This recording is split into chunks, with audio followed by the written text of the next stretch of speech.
Hey guys, it's Lori Starkey from the Seven Sons crew.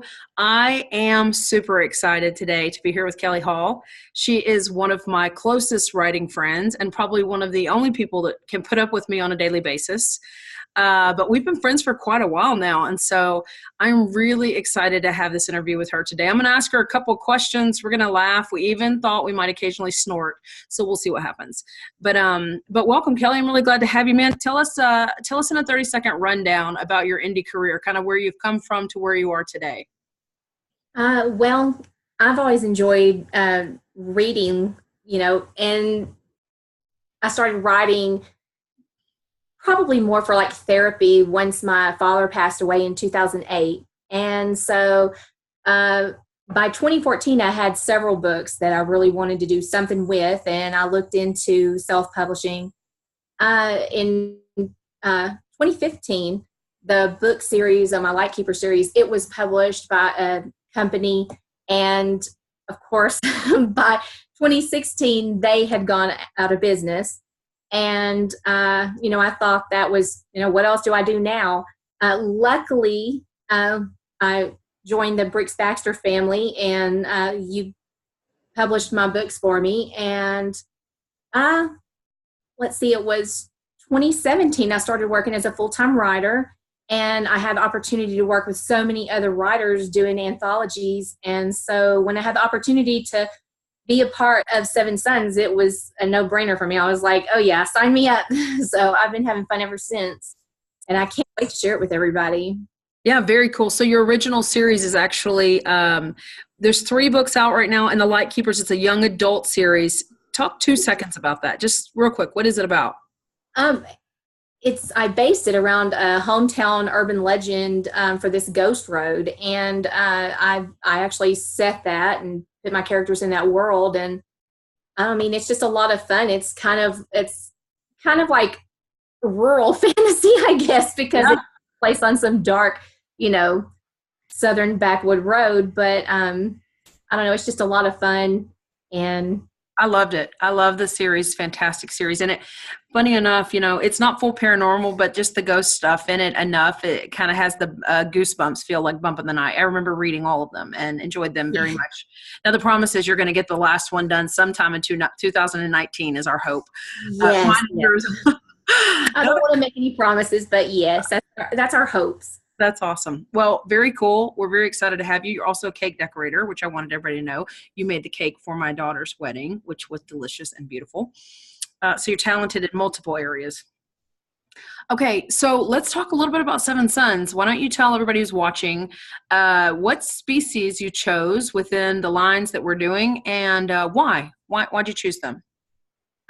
Well, I mean, not to say that they kind of chose me, but everybody had already kind of chosen what they wanted. And, sometimes when you get put into something, it's like, oh, I'm not sure about that. But being the hunters, it was a perfect fit for me. I've always been a big fan of that in fantasy. And so I don't know, it just, I liked writing the human aspect of these people who have supernatural abilities, so they're like superhumans. I've always been interested in that, whether I was, in TV or movies. Yeah. So it just fit in well for me. So Perfect. Very exciting. And you're the first one out the gate, which I'm really excited about. January 16th is our release date for The Immortal Huntress. And so beginning of January, we're really going to talk more about the series and kind of help people see some of the characters and some of the storylines that run through your stuff, which is very exciting. There's some comical characters. There some really great deep relationships, some friendships, some hardships,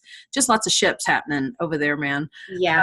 But I'm super excited. So you're writing the hunters, the humans who were engaged by the church originally to come in and fight Yeah, evil. they were created along, with the immortal huntress to work with her. And I mean, they're a group of superhumans who basically protect the world from supernatural beings like shifters and vampires. And they were commissioned by the church to work with the immortal huntress to do just that. So, I mean, they're kind of, badass in that way. Yeah. And there's great fight scenes. There's some great love stories that kind of flow in and out. Lots of friendships. Yes, and it has a really good. I'm fixing to get into it again for my last review, so I'm so excited. But it has a lot of really good young adult and new adult and adult themes. It's almost like it fits every age group, which is super Yes. exciting. So we'll get more into the story come January because you're first out of the gate, so we'll have some fun together.